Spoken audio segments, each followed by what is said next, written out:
واقعہ معراج اور اس کی حکمتیں۔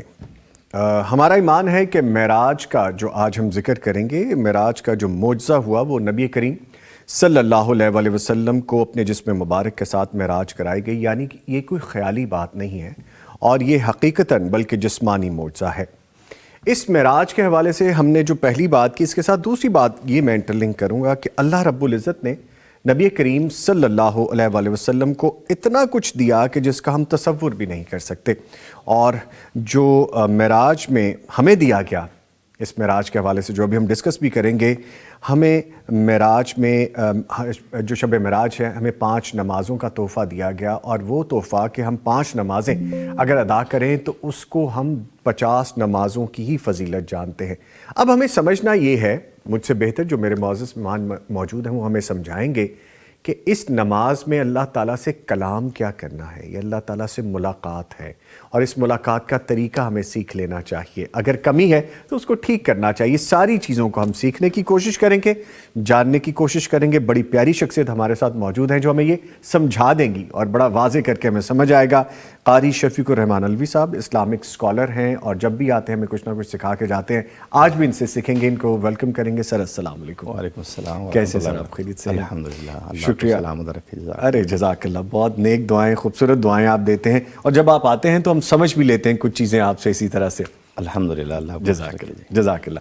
اچھا سر، جو شب معراج، واقع معراج کے حوالے سے ہم گفتگو کریں گے آج۔ جو واقع معراج میں ملائکہ کا کردار کیا تھا اور ان کے ذکر سے ہمیں جو سیکھنے کو ملتا ہے، جو سبق ملتا ہے ہمیں، وہ کیا ہے؟ بسم اللہ الرحمن الرحیم۔ سبحان الذی اسری بعبدہ لیلا من المسجد الحرام الی المسجد الاقصی الذی بارکنا حولہ لنریہ من آیاتنا انہ هو السمیع البصیر۔ اللہ مالک الملک، اس کی عنایات، اس کا لطف، اس کی کرم فرمائیاں بے بہا ہیں یقیناً، اور جس کو جو چاہے جتنا چاہے دے دے۔ سبحان اللہ۔ اللہ مالک الملک نے، جس طرح آپ نے اپنے تمیدی کلمات میں فرمایا کہ نبی صلی اللہ علیہ وآلہ وسلم کو معراج کی شرف سے مالا مال فرمایا، اور یہ آپ کی خصوصیات میں سے بھی ہے اور معجزات میں سے بھی ہے۔ اس میں فرشتوں کا کردار ہی ہے کہ اللہ کے نبی علیہ الصلوۃ والسلام کے ساتھ آپ کے علاوہ کوئی بندہ بشر نہیں تھا، آپ اکیلے تھے، اور فرشتوں نے ہی آپ کو یہاں سے مکہ سے لیا اور آسمانوں کی سیر کرا کے واپس مکہ مکرمہ۔ جی، تو حدیث میں آتا ہے نبی صلی اللہ علیہ وسلم نے فرمایا کہ میں مکہ میں رات کو سویا ہوا تھا، حتیم میں، بعض روایات میں گھر کا ذکر ہے، تو ان میں کوئی تعارض نہیں ہے، گھر میں سوئے تھے، پھر فرشتوں کو اٹھانے پہ آپ حتیم تشریف لے آئے، پھر جبریل امین نے آپ کو بئر زمزم کے پاس لٹایا اور آپ کا سینہ مبارک چاک کیا۔ اللہ اکبر۔ یہ فرشتوں کا، اور اس سے پہلے بھی یہ معاملہ اور یہ معجزہ اور یہ انعام ربانی آپ کو عطا ہو چکا تھا، بچپن میں بھی اور اس کے بعد۔ تو اس موقع پہ نبی علیہ السلام فرماتے ہیں کہ میرا سینہ انہوں نے چاک کیا اور میرا دل باہر نکالا، اور پھر اس کو دھویا، اور پھر ایک سونے کا تھال لایا گیا جس میں ایک اور سونے کا برتن تھا، تو اس میں ایمان اور حکمت تھا، جس سے میرے سینے کو مکمل میرے گلے تک بھر دیا گیا، اور پھر اس کو بند کر دیا گیا، اور پھر انہوں نے مجھے اٹھایا، وہاں سے ایک سواری لائی گئی براق، اور یہ برق سے ہے، یعنی جس کی رفتار جو ہے وہ بجلی سے بھی زیادہ تیز تھی، بہت تیز۔ اور وہ ایسا خوبصورت جانور تھا کہ نبی علیہ السلام نے فرمایا کہ سفید رنگ کا خوبصورت جانور، اور جب میں اس پہ بیٹھنے لگا جبریل امین کے کہنے پہ، تو وہ ذرا اس نے شوخی دکھائی، تو جبریل امین نے کہا کہ ابی محمد تفعل ھذا، کیا تو کائنات کے عظیم سردار کے ساتھ یہ شوخیاں کر رہا ہے؟ فما رکبک احد اکرم من خلق اللہ منہ، تیرے اوپر اللہ کی مخلوق میں سے ان سے زیادہ عزت والی ہستی کوئی نہیں اب تک آج تک سوار ہوئی، اور نہ بعد میں سوار ہوگی۔ فانفض عرقا، حدیث میں آتا ہے کہ اس نے جب یہ کلمات سنے وہ پسینے سے شرابور ہو گیا۔ نبی علیہ السلام فرماتے ہیں کہ میں سوار ہوا، جبریل امین مجھے لے کے چلے، ہم مسجد اقصیٰ پہنچے جی اور مسجد اقصیٰ وہاں دو روایات ہیں جن میں یہ ہے کہ بعض میں کہ آپ نے امامت انبیاء کو پہلے کروائی، مسجد کے اندر انبیاء موجود تھے، اور بعض میں بعد میں، بہرحال امامت کا جو معاملہ ہے یہ انشاءاللہ ڈسکس بعد میں آ جائے گا۔ جی تو یہاں اس موقع پہ بھی جبریل امین نے آپ کو آپ کے سامنے 2 پیالے پیش کیے، جس میں ایک میں شراب تھی اور ایک پیالے میں دودھ تھا، تو آپ نے دودھ نوش فرمایا، پھر جبریل امین نے آپ کا ہاتھ تھاما اور آسمان کی بلندیوں پہ چڑھ گئے۔ پہلے آسمان پہ پہنچے، جب دروازہ کھٹکھٹایا تو دربان نے پوچھا کون ہے، تو جبریل امین فرمانے لگے کہ میں جبریل ہوں۔ کہا آپ کے ساتھ کون ہے؟ کہا محمد ہیں صلی اللہ علیہ وسلم۔ کہا کیا ان کو اللہ نے بلایا ہے؟ فرمایا ہاں بالکل، اللہ کے حکم سے یہ آج تشریف لائے ہیں۔ تو انہوں نے دروازہ کھولا اور پھر دربان نے بھی اور 7 بے شمار فرشتوں نے آپ کا استقبال کیا، سبحان اور ان کا نعم المجیء جاء، آج آنے والا جو ہے اس جیسا کوئی نہیں آیا آسمانوں پہ۔ اور پھر انہوں نے اسی خوشی کے ساتھ دوسرے آسمان پہ لے گئے۔ پہلے آسمان پہ نبی حضرت آدم علیہ السلام سے بھی ملاقات ہوئی، جی اور پھر ان کو بھی آپ نے سلام کہا، انہوں نے آپ کو وعلیکم السلام کہہ کے مرحبا کہا، اور یہ کہا کہ اپنے بیٹے کو، اور بہترین بیٹے کو میں خوش آمدید کہتا ہوں۔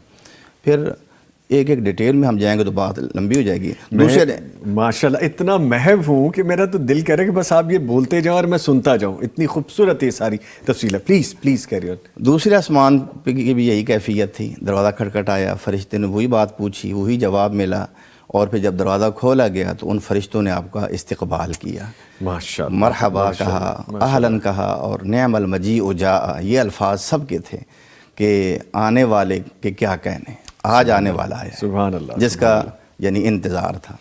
اور پھر اس طرح یعنی گویا دوسرے آسمان پہ حضرت یحییٰ اور حضرت عیسیٰ علیہ السلام سے آپ کی ملاقات ہوئی، انہوں نے آپ کو مرحبا کہا۔ پھر تیسرے آسمان پہ بھی یہی معاملہ پیش آیا، چوتھے پہ، پانچویں پہ اور چھٹے پہ، یعنی ہر ایک پہ آپ کی ملاقات ہو رہی ہے ایک نبی سے۔ تیسرے پہ یوسف علیہ السلام سے، چوتھے پہ حضرت ہارون علیہ السلام سے، ادریس علیہ السلام سے، پانچویں پہ حضرت ہارون علیہ السلام سے، چھٹے پہ موسیٰ علیہ السلام سے، ساتویں پہ حضرت ابراہیم علیہ السلام سے آپ کی ملاقات ہوئی۔ ماشاءاللہ۔ اور آپ نے انبیاء کی کچھ ان کی یعنی جو جسمانی ان کا حلیہ ہے اس کا بھی ذکر فرمایا۔ تو ابراہیم علیہ السلام کا ذکر فرماتے ہوئے آپ نے فرمایا کہ جب میں نے انہیں دیکھا تو ایسے لگ رہا تھا جیسے میں ہی ہوں۔ اللہ اکبر۔ تم اپنے ساتھی کو دیکھ لو، ایک یعنی جوڑ، ایک عضو ان کا بالکل، ان کا رنگ اور سب کچھ وہ بالکل ایسے ہی تھا جیسے میں ہوں۔ اور پھر جبریل امین آپ کو اوپر لے گئے سدرۃ المنتہا کے پاس۔ سدرۃ المنتہا کے پاس جب آپ گئے تو آپ فرشتوں کے حوالے سے جو کہ بات پوچھ رہے ہیں، جی تو جبریل امین کو نبی علیہ السلام نے اپنی زندگی میں دوسری مرتبہ ان کی اصل جو شکل ہے، اصل جو ان کی شکل و صورت ہے اس میں، کیفیت میں، ساخت میں دیکھا۔ اچھا۔ اور نبی علیہ السلام فرماتے ہیں کہ میں نے جب ان کو دیکھا تو ان کی جسامت اتنی بڑی تھی کہ میں اس کا احاطہ نہیں کر سکتا تھا، کیونکہ ان کا ایک پر اتنا بڑا تھا کہ مشرق سے مغرب بھر جاتا تھا، اور وہ پر اتنے خوبصورت تھے کہ ان سے یاقوت اور موتی جھڑ رہے تھے۔ ان کے پاؤں کے اوپر جو بال تھے وہ ایسے تھے جیسے سبزے کے اوپر جو ہے وہ یہ جو کہتے ہیں رات کو کہکشاں وہ پھوٹ رہی تھی۔ تو یہ تھی ان کی خوبصورتی کا یہ عالم۔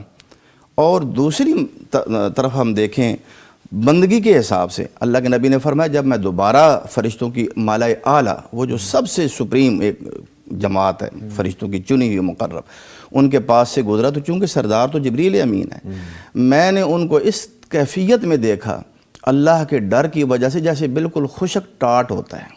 اچھا۔ وہی جبریل، یعنی ایک طرف اللہ کی خشیت کا اور ان کی بندگی کا یہ عالم ہے۔ تو فرشتوں نے گویا ہر موقع پہ وہ آپ کو وہاں فرشتے ہی نظر آئے۔ ایک حدیث میں یہ آتا ہے، آپ نے فرمایا کہ آسمان جو ہے نا وہ چرچراتا ہے، جیسے چھت کے اوپر لکڑیوں کو چھت کے اوپر وزن ہو تو آواز آتی ہے چرچر کی۔ تو آپ نے فرمایا کیوں نہ اس سے یہ آوازیں نکلیں۔ میں نے دیکھا کہ ان 7 آسمانوں پہ اتنی جگہ بھی نہیں ہے 4 انگلیوں کی خالی، ہر جگہ کسی نہ کسی فرشتے نے اپنا سر سجدے میں رکھا ہوا ہے اور وہ اللہ کی عبادت میں مصروف ہے۔ فرشتوں کا آپ نے یہ بھی معاملہ دیکھا۔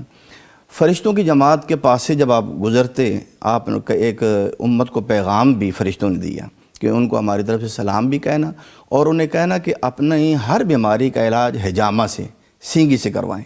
اچھا، یہ فرشتوں کا یعنی ایک اچھا، ظاہر بات ہے کہ فرشتوں کو اس سے کوئی غرض نہیں، ان کو انسانی تقاضوں کو کیا پتہ، یہ گویا اللہ کے حکم سے تھا، یقیناً یہ اللہ کے حکم سے تھا۔ تو یہ فرشتوں کا معاملہ اختصار کے ساتھ میں نے آپ کو اوہ ماشاء اللہ، مجھے تو سن کے ایسی روح کو ایک تسکین مل رہی تھی، یقیناً ہمارے ویورز کو بھی ایسی فیلنگ ہوگی، اور کئی تو مجھ سے بھی شاید آگے نکل گئے ہوں گے سنتے ہوئے۔ ایک چیز میں بھی سمجھ رہا تھا، مزید اسی پہ گفتگو کریں گے۔ ہم جو سجدوں کا ذکر کرتے ہیں، جن نمازوں کا ذکر کرتے ہیں، ان میں ہمارا یہ انہماک ہی نہیں ہے، ان میں ہماری یہ وہ لذت ہی نہیں ہے، ان میں ہماری وہ یکسوئی نہیں ہے، جیسا آپ فرما رہے ہیں اتنی سی بھی جگہ موجود نہیں ہے کہ جہاں پہ سجدہ نہ ہو رہا ہو، اور آسمان چڑچڑا رہا ہے کہ اللہ تعالیٰ کی وہ شان، وہ شوکت، اور ہم اس کے حضور جب کھڑے ہوتے ہیں اتنی سپیڈ میں نماز پڑھ لیتے ہیں، ہم اتنی جلدی نماز پڑھ کے گزر جاتے ہیں۔ تو یہ تو بڑی سوچنے والی اس بات میں ہے۔ محترم نظامی صاحب معاملہ یہ ہے کہ ہم نے نا، وہ ہماری آگے بات آئے گی نماز کے معاملے میں، جس طرح آپ فرما رہے تھے، تو وہی بات ہے کہ ہم نے سمجھا نہیں ہے کہ نماز چیز کیا ہے، اور ہمیں یہ کتنی بڑی نعمت سے مالا مال کر دیا گیا۔ نبی علیہ الصلوۃ والسلام نے جب آسمان پہ دیکھا تو کوئی فرشتہ قیام میں ہے تو وہ قیام میں ہی منہمک ہے۔ وہ جب سے اللہ نے پیدا کیا ہے، اور جب اللہ کو منظور ہوگا قیامت قائم ہوگی تو اپنی اس عبادت سے ان کو فراغت کی اجازت ملے گی۔ اللہ اکبر۔ کوئی رکوع میں ہے تو رکوع میں ہے، کوئی سجدے میں ہے تو سجدے میں ہے۔ اللہ کے نبی علیہ الصلوۃ والسلام نے جب یہ ساری کیفیتیں دیکھیں تو اللہ نے نماز کا ایسا مجموعہ ہمیں دیا جس میں یہ ساری کیفیات ہیں، ماشاءاللہ ماشاءاللہ، یقیناً یقیناً کہ اگر فرشتے ایک ایک وہ رکن بجا لا رہے ہیں، اور اللہ مالک الملک ان سب سے بے نیاز ہے، تو اللہ نے ہمیں وہ مجموعہ ان تمام اداؤں کا جو ہے نا وہ نماز کی شکل میں عطا فرما دی اکٹھا کر کے دے دیا۔ اس لیے اللہ کے نبی علیہ السلام فرماتے تھے قرۃ عینی فی الصلاۃ، میری تو آنکھوں کی ٹھنڈک نماز میں ہے بھائی، سبحان اللہ۔ اس کے بغیر تو مجھے دنیا میں سکون ہی نہیں مل سکتا، میں تو جی نہیں سکتا۔ کتنی خوبصورت بات کی قاری صاحب نے۔ صرف سوچئے، آپ یقین کریں اس وقت اچھی خاصی ٹھنڈک ہے اسٹوڈیو میں، لیکن یہ بات سوچ کے مجھے پسینے آ رہے ہیں کہ ہم کس جگہ پہ ہیں، اور جب یہ اس واقعے کا اور اس کی حکمت کا، شب معراج کی حکمت کا ہم ذکر کریں تو ایک نماز، وہ نماز، مجھے آپ ٹھیک کیجیے گا اگر میں غلط کہہ دوں، وہ معراج ہم امتیوں کے لیے تھی، وہ ہم مسلمانوں کے لیے تھی، وہ ہماری معراج تھی نماز۔ یہ حقیقت میں دیکھا جائے تو یہ بندے کی ایک معراج ہی ہے نا جی، کہ کہاں یعنی ہم خاکی اور ادنا سی مخلوق، اور کہاں اللہ کی ذات ذوالجلال والاکرام رب العزت۔ اور پھر ایک انسان جب اللہ اکبر کہتا ہے تو حدیث میں آتا ہے کہ جب تم نماز پڑھتے ہو نا فإن أحدكم يناجي ربه، کہ تم جب نماز پڑھتے ہو تو اپنے رب سے مناجات میں مصروف ہوتے ہو۔ اور حدیث میں یہ بھی آتا ہے، اللہ کے نبی نے فرمایا جو انسان جب تک اپنی توجہ ادھر ادھر خود نہیں کرتا، اللہ اس کی طرف ہمہ متوجہ ہوتے ہیں کہ یہ میرا بندہ مجھے کیا کہہ رہا ہے، مجھ سے کیا مانگ رہا ہے۔ اور حدیث میں یہ نہیں آتا، آپ نے بارہ سنا کہ جب بندہ الحمدللہ رب العالمین کہتا ہے، اور یہ مالک کی شان ہے نا، وہ ہستی ہے جس کی قدرتوں کا اور جس کی صفات کا ہم احاطہ نہیں کر سکتے۔ لاکھوں لوگ ایک وقت میں نماز پڑھ رہے ہوتے ہیں، اور الحمدللہ رب العالمین ایک ایک لمحے میں کروڑوں زبانوں سے نکل رہا ہوتا ہے، اور ہر ایک کو جواب مل رہا ہوتا ہے حمدنی عبدی، میرا بندہ میری تعریف کر رہا ہے۔ سبحان اللہ۔ اللہ کسی سے بھی غافل نہیں ہوتا، یہ نہیں ہے کہ کوئی بڑا نماز پڑھ رہا ہے تو چھوٹے کو کہیں گے اس کو چھوڑ دیں، اللہ ہر ایک کی بات کو سن رہا ہے۔ یہ جملہ آپ نے کہا نا مجھ پہ بیتی ہے، آپ تو ماشاءاللہ مجھ سے کہیں زیادہ افضل ہوں گے ان سارے معاملات میں یقیناً۔ ابھی جب عمرے پہ میں گیا سر، آپ یقین کیجیے جو نماز میں لذتیں اللہ کے گھر مل رہی تھی، نبی کے گھر مل رہی تھی، وہ لذت میں نے زندگی بھر محسوس نہیں کی، وہ لذت وہاں پہ تھی، اور آپ کو لگتا تھا کہ آپ دربار میں کھڑے ہیں، آپ مخاطب ہیں، آپ کو سنا جا رہا ہے، آپ کو فیل آتی ہے باقاعدہ۔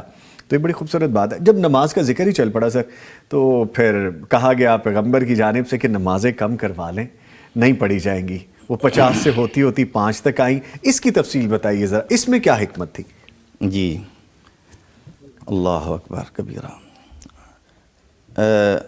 بات چلو آگے چلی گئی ہے۔ ہاں جی، میں تھوڑا سا کیونکہ نماز تھی تو میں معذرت کے ساتھ، ظاہر بات ہے کہ جب اللہ مالک الملک، حدیث میں آتا ہے کہ سدرۃ المنتہا سے پھر مجھے آگے لے جایا گیا، اور مجھے اتنی بلندیوں پہ پہنچا دیا گیا کہ جہاں اللہ کے مقرب فرشتے اللہ کے احکام مسلسل لکھنے میں لگے ہوئے ہیں، تو ان کے قلموں کے چلنے کی آواز مجھے آ رہی تھی. قلم کے چلنے کی بھی آواز آ صریف رہی الاقلام کے الفاظ ہیں، وہ جو چڑچڑا یس آپ پیپر پہ لکھتے ہیں، آپ کو فیل ہوتا ہے باقاعدہ. وہ آوازیں میں سن رہا تھا. وہ کوئی ایک لکھنے والا ہے.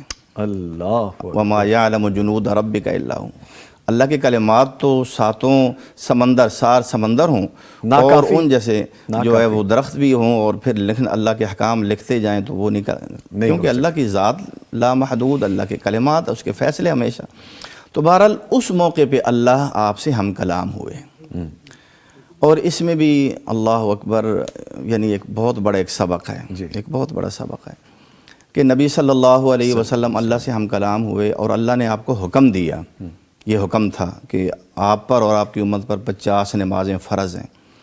اور حدیث میں آتا ہے کہ بلکہ قرآن کی آیت کی ایک وضاحت ہے، سورہ سبا کی ایک آیت ہے، حتیٰ اذا فزع عن قلوبہم، کہ ان کے دلوں سے جب گھبراہٹ ختم ہوتی ہے. حدیث میں آتا ہے کہ اللہ تعالیٰ جب فرشتوں کو کوئی حکم، اپنا آرڈر جاری کرتے ہیں نا کہ یہ کام کرنا ہے، تو وہ فرشتے وہ حکم سن کے گھبراہٹ اور خوف سے بے ہوش ہو جاتے ہیں. ان فرشتوں کا یہ عالم ہے. اور جب ان کو ہوش آتا ہے، پھر ایک دوسرے سے پوچھتے ہیں کہ رب العالمین نے کیا ارشاد فرمایا. اجازت دیجیے گا، مجھے ایک جملہ یہاں پہ بڑا شدید پینچ کر گیا. آپ کہہ رہے ہیں فرشتے جب اللہ تعالیٰ کا حکم آتا ہے بے ہوش ہو جاتے ہیں. ہم 5 دفعہ پکارے جاتے ہیں، حکم اللہ کا آتا ہے اور ہم بے ہوش نہیں ہوتے نہ جاتے ہوئے. یہی کہنا چاہوں گا میں. Please please please please. تو اس کے بعد اللہ آپ کا بھلا کرے، نبی علیہ الصلوۃ والسلام کا وہ جو سینہ چاک کیا گیا اور اس میں ایمان و حکمت بھرا گیا، اس کی حکمت یہ سمجھ آتی ہے کہ آپ کو تیار کیا گیا کہ اللہ نے آپ کو جب یہ کہا کہ آپ کے اوپر یہ نمازیں فرض ہو رہی ہیں تو آپ بے ہوش نہیں ہوئے. آپ نے بقائمی ہوش و حواس ہر چیز سنی. ہاں جی، ما کذب الفؤاد ما رأى ما زاغ البصر وما طغى. نبی کی شان معراج کی وہ اللہ خود بیان کر رہے ہیں. رک جائیے سر، یہاں پہ یہ بات میں نے ڈسکس کرنی ہے آپ سے. بڑی معذرت کے ساتھ مجھے روکنا پڑ جاتا ہے، میں نہیں چاہتا لیکن مجبور ہوں میں. ہمارے ایک اور بڑے معزز مہمان ہمیں جوائن کر چکے ہیں. میں دوبارہ آپ کی طرف حاضر ہوں گا، یہیں سے سلسلہ ہم نے جوڑنا ہے انشاءاللہ. ہمیں جوائن کر چکے ہیں پروفیسر نجیب اللہ طارق صاحب، فاضل مدینہ یونیورسٹی ہے. ان کی اپنی ایک کمٹمنٹ تھی، خاص طور پہ وقت نکالا، ان کا شکریہ. سر السلام علیکم.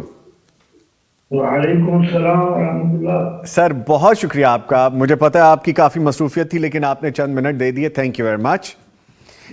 اچھا سر، فرمائیے گا کہ واقعہ معراج کا جو پس منظر ہے وہ کیا تھا؟ ہم کافی حد تک ڈسکس کر چکے ہیں لیکن کچھ آپ کی زبانی بھی ہم نے لینا ہے آپ سے. بسم اللہ والصلاة والسلام علی رسول اللہ. اشہد ان لا الہ الا اللہ واشہد ان محمدا عبدہ ورسولہ. اصل میں واقعہ اسراء اور معراج جو ہے، جب اس کا پس منظر ہمارے سامنے ہوگا نا تو پھر اس کی افادیت اور اس کی دلچسپی اور اس کی اہمیت ایک بہت دو چند ہو جاتی ہے. جی آپ ذرا غور کریں نا کہ نبی علیہ الصلوۃ والسلام کہ جب 2 عزیز ہستیاں انتقال کر گئیں، حضرت خدیجہ رضی اللہ تعالیٰ عنہ اور حضرت ابو طالب، تو ابو طالب جو تھے ان کے ہوتے ہوئے قریش کو اس قدر کھلی اجازت نہیں تھی کہ وہ نبی علیہ السلام پر ہاتھ اٹھائیں. آپ کی مدد اور آپ کی پشت پناہی سے آپ کو بڑا حوصلہ تھا. جب مکہ میں آپ گھومتے، شہروں میں، گلیوں میں، تو آپ کے حضرت ابو طالب کا روب، ان کی سرداری اور ان کی پشت پناہی آپ کے ساتھ ہوتی. پھر جب آپ شام کو گھر آتے تو حضرت خدیجہ کبریٰ رضی اللہ تعالیٰ عنہ، ان کی تسلیاں، ان کی رفاقت، ان کی دانائی، ان کی فراست، حکمت سے لبریز باتیں، دانا عورت تھی، اس سے بھی آپ کی مداحت بنتی. یہ دونوں ختم ہوگی. پھر اسی دوران آپ کے 3 بیٹے بھی فوت ہو چکے تھے، غم در غم، حتیٰ کہ آپ علیہ الصلوۃ والسلام نے مکہ سے ہجرت کا ارادہ کر لیا اور آپ طائف چلے گئے. یہاں پھر طائف میں جو کچھ ہوا وہ اس وقت ہمارا موضوع نہیں ہے. جی لیکن جب آپ وہاں سے چلنے لگے تو آپ نے ان کو کہا کہ میرے ساتھ جو آپ نے سلوک کیا ہے یہ مکہ والوں کا نہ بتانا، اس سے میرے مشن میں یا میری ذات میں بہت زیادہ مسائل پیدا ہوں، لیکن ان بدبختوں نے یہ خبر مکہ میں پہنچا دی۔ اب آپ ذرا غور کریں کہ جب مکہ میں آپ آ رہے تھے تو مکہ سے باہر ہی تھے، تو مکہ والوں نے آپ کو پیغام بھیجا کہ آپ مکہ میں داخل نہیں ہو سکتے، آپ کو اپنے گھر میں داخلے سے روک دیا گیا۔ اس سے بڑی آپ سمجھیں کہ تکلیف دہ صورتحال کیا ہو سکتی ہے کہ آپ اپنے گھر میں نہیں آ سکے۔ وہ پھر مطعم جو تھے، جی مطعم بن عدی، وہ اٹھے، اپنے بیٹوں کو ساتھ لیا اور آپ کو اپنی پناہ میں مکہ لے کے آئے۔ اور ان حالات میں پھر اللہ تعالیٰ نے آپ کو اسراء اور معراج کروایا۔ یہ تھے وہ حالات کہ آپ سخت غمگین تھے، جی اور غم زدہ ہونا یہ فطرت انسانی ہے، ایک بشری تقاضا ہے۔ تو پھر اللہ تعالیٰ نے اپنے نبی علیہ الصلوۃ والسلام، اپنے نبی کو، ہمارے نبی کو، سید الاولین والآخرین کو پھر ایک ایسا معجزہ دیا کہ جو رہتی دنیا تک رہے گا۔ یہ تھے وہ حالات جن میں نبی علیہ السلام کو اسراء اور معراج کروایا گیا۔ اچھا سر، جو واقعہ معراج کا بھی ہم ذکر کر رہے ہیں، اس کے تو معجزات ہیں، بہت سے معجزات رونما ہوئے، جو نتائج آئے وہ کیا تھے؟ بات یہ ہے کہ آپ ذرا اس کا جب اختتام ہوتا ہے نا، جی جب آپ واپس آ جاتے ہیں تو بیت اللہ میں آ کے بیٹھ گئے، ابو جہل وہاں بیٹھا ہوا تھا۔ تو ابو جہل کہنے لگا کیا بات ہے، آج پریشان ہو، کوئی نئی بات آ گئی؟ تو انہوں نے کہا ہاں نئی بات آئی ہے۔ کیا؟ کہتے کہ آج رات میں نا مکہ سے بیت المقدس گیا تھا، پھر میں آ گیا آسمانوں کی سیر کر کے۔ کہتے پھر راتوں رات واپس آ، کہتے میں راتوں رات واپس آ گیا۔ ابو جہل کہتا ہے یہ بات لوگوں کو کہو گے میرے سامنے؟ اس کو تو موقع مل گیا نا۔ جی کہا ہاں میں کہوں گا، میں کروں گا بات۔ اس نے لوگوں کو بلا لیا اور کہا یا لوئی کے بیٹو، کاف کے بیٹو، مکے والوں کو بلایا اس نے، یا معاشرہ بنی کاف کے لوگ بولے ہوتے ہیں، ادھر آؤ ایک نئی بات ہو گئی۔ وہ سارے آگے، تو وہ جو کہتا بتاؤ وہی بات، تاکہ نا وہ چاہتا تھا کہ زیادہ سے زیادہ لوگ نا اب ان کے مخالف ہو جائیں۔ اللہ تو اکبر۔ بتاؤ، تو حضور نے وہی بات بتا دی جو بتائی تھی۔ اچھا، چنانچہ انہوں نے تالیاں بجائیں، ہنسنا شروع کر دیا، ٹھٹا، لو جی لو جی لو جی لو جی، ایک نا شور مچا دیا۔ یہاں ایک میں بہت عام بات بتانے لگا ہوں، میرا دل ڈرتا ہے۔ وہ مطعم جو آپ کی پناہ میں لے کے آیا تھا، وہ پتہ ہے کیا کہتا ہے؟ وہ کہتا ہے کہ میں آپ کی ساری باتوں کو مانتا ہوں، اور پھر اس نے جو لفظ بولے وہ میں آپ کو ایک پڑھ کے سناتا ہوں ایک کتاب میں۔ اس نے کہا اللہ اکبر، میرا جی نہیں کہا، تو اس نے کہا انا اشہد انک کاذب۔ وہ پھر گیا مطلب حضور کا دشمن بن گیا۔ پھر کہتا ہے میں تو تمہارا حامی تھا، میں تمہیں صادق مانتا تھا ایک لحاظ سے، اور ہم مہینہ مہینہ اونٹ لے کے جاتے ہیں تب بیت المقدس میں پہنچے ہیں، اور تم یہ کہہ رہے ہو۔ اللہ اکبر۔ وہ مطعم جو ہے وہ پھر گیا اور اس نے یہ لفظ آپ کے بارے میں کہ نعوذ باللہ من ذالک، کہ یعنی کہ آپ نبی کا حوصلہ دیکھیں نا۔ یہ معراج کی باتیں بڑی ہیں۔ جی ہمارے پنجابی میں کہتے ہیں اس رات دے تارے دس دینے، آج عرش سجایا جائے گا۔ وہ واقعہ بہت دلربا ہیں۔ ٹھیک پہلے آسمان کی بات، دوسرے آسمان کی بات، فرشتوں کا مرحبا مرحبا، یہ بہت دل آویز تذکرہ ہے۔ سر، لیکن بہت اس میں جی جو بہت جس چیز کی بہت طرف میں معذرت کے ساتھ سر، توجہ دلانا. میں آپ کی بات کاٹ رہا ہوں. میں بڑی معذرت چاہتا ہوں. میں نہیں چاہتا کہ میں آپ کو ٹوکوں اور میں یہ گستاخی کروں, لیکن چونکہ آپ ہمیں پہلے بتا چکے ہیں کہ وقت کی قید ہے, آپ کی ذمہ داری بھی آپ نے وقت نکالا, اور میں آپ سے گزارش کروں گا کہ ہمیشہ میسج زحمت دیتے ہیں آپ کو اور آپ شفقت فرماتے ہیں. آپ کا بہت شکریہ آپ نے وقت دیا. Thank you very much. اب میرا پروگرام ختم ہو گیا. جی آپ کا پروگرام ختم ہو گیا. اب ہم لائیو ہیں اس وقت, اور ہمارے ساتھ موجود ہیں اس وقت قاری شفیق الرحمان الوی صاحب. میں نے بریک پہ جانا ہے, ان کا بھی شکریہ ادا کرنا ہے. تھینک یو ویری مچ سر, بہت شکریہ. ہمارے ساتھ موجود رہے پروفیسر نجیب اللہ طارق صاحب. وہ چاہتے تھے کہ ابھی مزید گفتگو ہو, اور ہم بھی چاہتے تھے کہ ہم ان کو سنیں, لیکن مجبوری رہتی ہے. اب میرے پاس سر چند ایک منٹ رہ گئے. میں نہیں چاہتا بالکل کہ میں سیگمنٹ کو روکوں. میں چاہتا ہوں کہ سیگمنٹ تھوڑا لمبا ہو جائے, جو کہ ہم کوشش کر بھی رہے ہیں, لیکن اس کو چونکہ کمپلیٹ کرنا ہے تو میں ایک تو وہ بات جو سینہ چاک کرنے والی تھی اس کو کمپلیٹ کریں گے ہم, اور دوسری بات اس میں ساتھ یہ ایڈ کر لیجیے جو ایمان کا امتحان کیوں کہا جاتا ہے اس واقعے کو, اور اس پر صحابہ کرام کا رد عمل کیا تھا, اہل مکہ کے جو اعتراضات تھے جیسے کچھ ابھی سر ذکر بھی کر رہے تھے. اس کو کمپلیٹ کر کے ہم کلوزنگ کی طرف جائیں گے پلیز.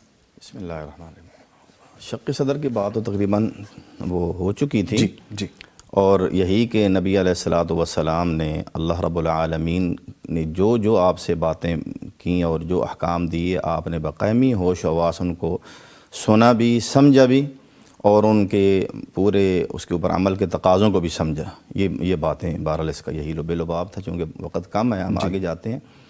تو قرآن میں ہے سورہ بنی اسرائیل میں, وما جعلنا الرؤیا التي اریناک الا فتنة للناس والشجرة الملعونة في القرآن ونخوفهم فما يزيدهم الا طغيانا كبيرا. اس میں جس طرح شیخ محترم فرما رہے تھے, کفار کا رد عمل تو آپ نے سن لیا. قرآن نے اسی کی طرف اشارہ کیا ہے کہ وہ منظر جو ہم نے آپ کو دکھایا, وہ مناظر معراج والی رات, تو یہ لوگوں کی آزمائش تھی. اللہ تو آزمائش کرتے ہیں, یہ تو نہیں ہے کہ ہم کہیں آمنا, تو اللہ تعالیٰ جب اپنی قدرتیں دکھائیں تو ہم کہیں یہ ہمارے عقل میں نہیں آتی, یہی وہ بات تھی. تو اللہ مالک الملک کی قدرتوں کا انکار کرنا تو پھر وہ ایمان ہے ہی نہیں. تو انہوں نے تو واضح طور پہ کہہ دیا. لیکن جہاں تک معاملہ ہے مومنین کا, ان میں سب سے پہلے ایمان لانے والے, سب سے بڑے سچے اور سچائی کی تصدیق کرنے والے, اور سب سے پہلے ہی جن کے امتحان کو کفار نے جانچنے کا جو ہے نا وہ فوراً عزم کیا, وہ تھے ابو بکر صدیق رضی اللہ عنہ. لوگوں نے فوراً ان کے گھر کا رخ کیا, جس طرح شیخ صاحب نے فرمایا. اس کے آگے یعنی یہ تھا کہ اب جاتے ہیں ابو بکر کے پاس, دیکھتے ہیں کہ آج ابو بکر کیا رد عمل دکھاتے ہیں. تو انہوں نے دروازہ ناک کیا اور کہا کہ سنیں آج آپ کا ساتھی کیا کہتا ہے. تو انہوں نے کیا فرمایا, تو کہا کہ وہ یہ کہتے ہیں کہ میں رات کو گیا اور اس طرح اور آسمانوں کی بھی سیر کی. تو انہوں نے یہ نہیں کہا کہ پہلے مجھے ڈیٹیل بتاؤ, انہوں نے یہ سب کچھ کہا جو آپ کہہ رہے ہیں. پوچھا کہ یہ کہا ہے انہوں نے یہ کہا تصدیق یہ ہوتی ہے کہ آپ بات کے پہلے تصدیق کریں کہ اللہ کے نبی سے ثابت ہے. ان کا بالکل کہا ہے, ہم سارے کہہ رہے ہیں کہ انہوں نے یہ کہتے ہیں.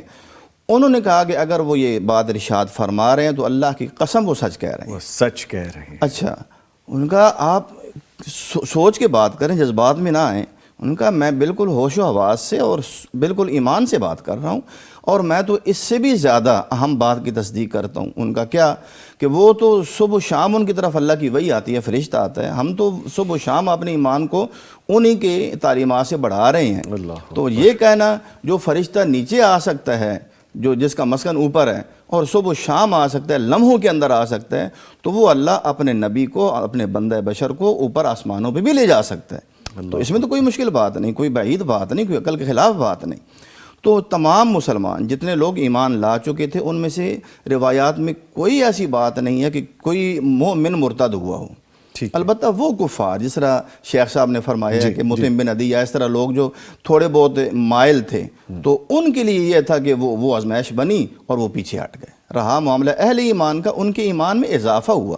قرآن خود کہتا ہے کہ جیسے ایک مقام پہ ہے کہ 19 فرشتوں کا ذکر اللہ نے کیا, علیہ 17 فرمایا یہ ہم نے جو 19 کی تعداد بتائی ہے نا, یہ لوگوں کے لیے فتنہ اور آزمائش ہے کہ ایمان کا ان کی جانچ کا ایک معیار ہے. لِيَسْتَيْقِنَ الَّذِينَ أُوتُوا الْكِتَابَ وَيَزْدَادَ الَّذِينَ آمَنُوا إِيمَانًا. یہ وہ ہمارے نبی کے صحابہ ہیں اور ہمارے لیے وہ مشعل راہ ہیں کہ جہاں بھی ایسی آزمائش کا وقت آیا کہ کوئی خبر ایسی ہوئی جو لوگوں کے لیے ان کے عقلوں میں نہیں آنے والی تھی, اہل ایمان کے ایمان میں اضافہ ہوا کہ یہ سچ ہے.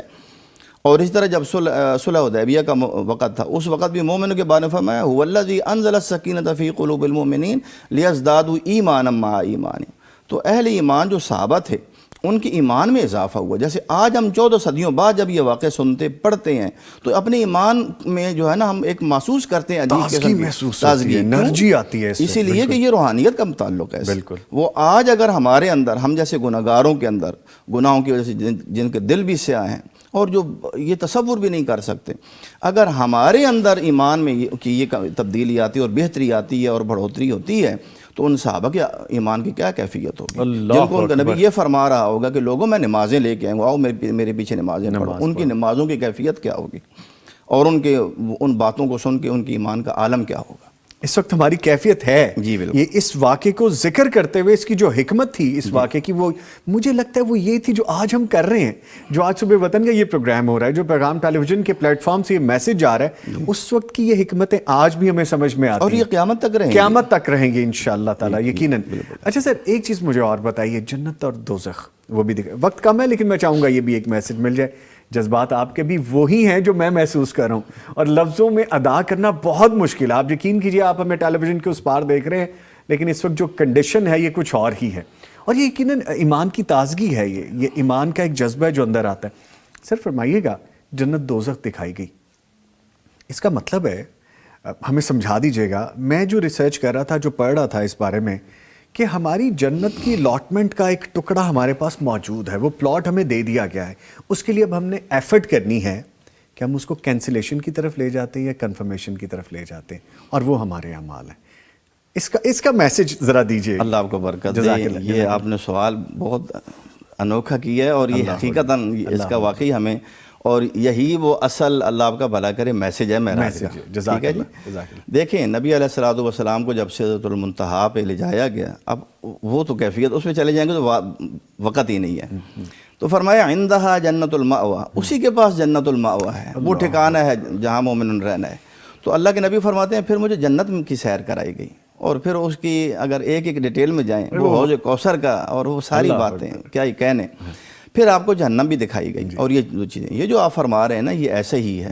حدیث میں آتا ہے جب ایک مسلمان انسان، مومن انسان، وہ قبر میں پہنچتا ہے نا اور اس کا حساب کتاب ہوتا ہے اور اللہ کی طرف سے یہ تصدیق ہوتی ہے کہ میرا بندہ سچ کہہ رہا ہے اور بالکل یہ واقعی یقین کے اوپر اس نے زندگی گزاری ہے اور اس نے مومنوں والی زندگی گزاری ہے اور میں اس کی آمد کا منتظر تھا. تو اس کے سامنے ایک منظر کھولا جاتا ہے، ایک دروازہ کھولا جاتا ہے جو دیکھتی ہوئی جہنم اور ایک مقام خوفناک ہوتا ہے. تو اسے کہا جاتا ہے کہ اگر تو یہ راستہ اختیار نہ کرتا دنیا کے اندر جو تو کر آیا ہے اور تو کامیاب ہو گیا تو تیرا وہ ٹھکانہ تھا. اللہ جو آپ بات پوچھ رہے ہیں نا وہ یہ ہے. اللہ اکبر. تو پھر دوسرا جنت کا وہ اس کو منظر دکھایا جاتا ہے، دل ربا اور خوش نما جس کا تصور دنیا میں انسان نہیں کر سکتا. تو اسے کہا جاتا ہے کہ یہ تیرا وہ ٹھکانہ ہے جس میں تو قیامت کے دن داخل ہوگا. اور اسی طرح جب ایک فاجر انسان اور اس زندگی کو بالکل ایک عبث اور بیکار سمجھنے والا انسان، بے مقصد زندگی گزارنے والا انسان جس کا مقصد یہ نہیں ہے کہ میں نے اللہ کے پاس جانا ہے، تو جب وہ قبر میں جاتا ہے اور اسے حساب کتاب ہوتا ہے، اس میں بھی اس کی سختیاں، اور پھر ایک جنت کا جو ہے نا وہ ایک دروازہ کھولا جاتا ہے اور ایک منظر ہوتا ہے کہ یہ تیرا منظر تھا اگر تو مومن ہوتا، اگر تو ایمان والا ہوتا اور اللہ بندگی اللہ کی کر کے آتا. اور پھر اس کو بند کر دیا جاتا ہے. پھر جہنم کا دروازہ کھولا جاتا ہے خوفناک، یہ تیرا ٹھکانہ ہے.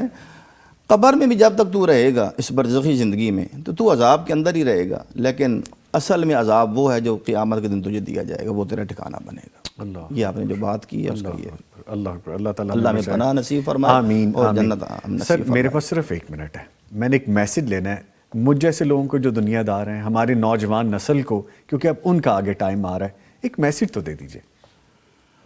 میسج میں تو یہی سمجھوں گا، دیکھیں کہ ہم اپنی زندگی کا مقصد سمجھیں اور اپنے خالق کو سمجھ لیں کہ بندگی کیا ہوتی ہے، بندہ کیا ہے. اپنے آپ کو بندہ سمجھیں، اپنا مقام سمجھیں اور خالق کا مقام سمجھیں. اور پھر نبی صلی اللہ علیہ وآلہ وسلم کو اپنے اور اپنے رب کے درمیان صحیح حقیقی واسطہ سمجھتے ہوئے ان تمام باتوں کو جو اخبار کی شکل میں بھی ہیں جیسے معراج کا واقعہ ہے، جو احکام کی شکل میں بھی جیسے معراج میں نماز ہے، اور اس طرح ابراہیم علیہ السلام کا بھی ایک میسج ہے کہ اپنی امت کو میری طرف سے سلام کہنا اور ان کو بتانا، امت کو سلام کہنا، یہ نبیوں کی خیرخواہی ہے انسانیت کی. ہر نبی انسانیت کی خیرخواہ ہے، اپنی امت کو سلام کہنا اور یہ کہنا کہ جنت کی جو مٹی ہے نا بڑی زرخیز ہے اور اس کا پانی بڑا ہی میٹھا ہے. ماشاءاللہ. پانی تو مٹی تو کستوری ہے نا اس کی، تراب و المسک، اور پانی میٹھا ہے اس کا، اور یہ بالکل چٹیل میدان ہے. اس میں خوب شجرکاری کریں. تو اللہ کے نبی نے پوچھا شجرکاری کیسے ہوگی؟ فرمایا سبحان اللہ، الحمدللہ، لا الہ الا اللہ، اللہ اکبر، لا حول ولا قوت الا باللہ. یعنی اللہ کے ذات کے ساتھ اپنا تعلق جوڑیں. دنیا میں کام بھی کر رہے ہو تو اپنے رب کو نہ بھولیں، اور کبیرہ گناہوں سے بچیں، شرک سے بچیں، عقیدہ توحید پہ قائم رہیں اور توحید کے اوپر ہی مریں. جزاک اللہ، جزاک اللہ. سر میرا دل نہیں کرتا کہ میں آپ سے رخصت مانگوں، لیکن چونکہ وقت کے قیدی رہتے ہیں، مجھے بڑے اچھے مومنٹس ملے ہیں، اور آج مجھے لگا کہ زندگی کے حاصل میں یہ بڑی ایک اہم سیٹنگ تھی جو حاصل ہوئی ہماری. یقیناً ہمارے ویورز کے بھی اس میں کمنٹس. میں آپ کو بڑا خوبصورت کمنٹ بتاؤں سر. ہمیں عذرا سلطانہ صاحبہ نے لکھا، ماشاءاللہ نظامیہ بھائی، we got just in tears while listening this conversation of صلاح. آپ یقین کیجئے I am also going been through with all that conditions کے جو آپ فیل کر رہے ہیں، جو ہماری ٹیم اس وقت، جو انرجی، جو نور کی ایک کیفیت ہمارے یہاں پہ ہے، سیم وہی فیل کریں ہمارے آڈینس میں. میں بہت شکریہ ادا کروں گا اپنے معزز مہمانوں کا. ایک تو ہمارے ساتھ موجود رہے پروفیسر نجیب اللہ طارق صاحب، اور ہمارے ساتھ موجود رہے قاری شفیق الرحمان الوی صاحب. Sir thank you very much, بہت شکریہ. میں پرسنلی آج آپ کا شکریہ ادا کرنا چاہتا ہوں کہ جو مومنٹس مل گئے وہ زندگی میں بڑی مشکل سے ملتے ہیں، یہ لمحے بڑی مشکل سے. اللہ ہماری ہدایت کا ذریعہ بنائے. آمین یا رب العالمین، آمین یا رب العالمین. کے لیے بھی آمین. لے جی، جو دعاؤں کے لیے ہمیں کہہ رہے ہیں، یقیناً اللہ تعالیٰ آپ سب کو صحت دے اور آپ سب کو سلامتیاں دے، اور یقیناً ہم ایک دوسرے کی دعاؤں کے محتاج رہتے ہیں. آپ ہمارے لیے کیجیے، ہم آپ کے لیے کرتے ہیں انشاءاللہ تعالیٰ. ملتے ایک بریک کے بعد، اور بریک کے بعد جب واپس آئیں گے تو خوابوں کی تعبیر کے حوالے سے ہم کچھ خواب شامل کریں گے، ہم دونات شامل کریں گے. ملتے ایک بریک کے بعد.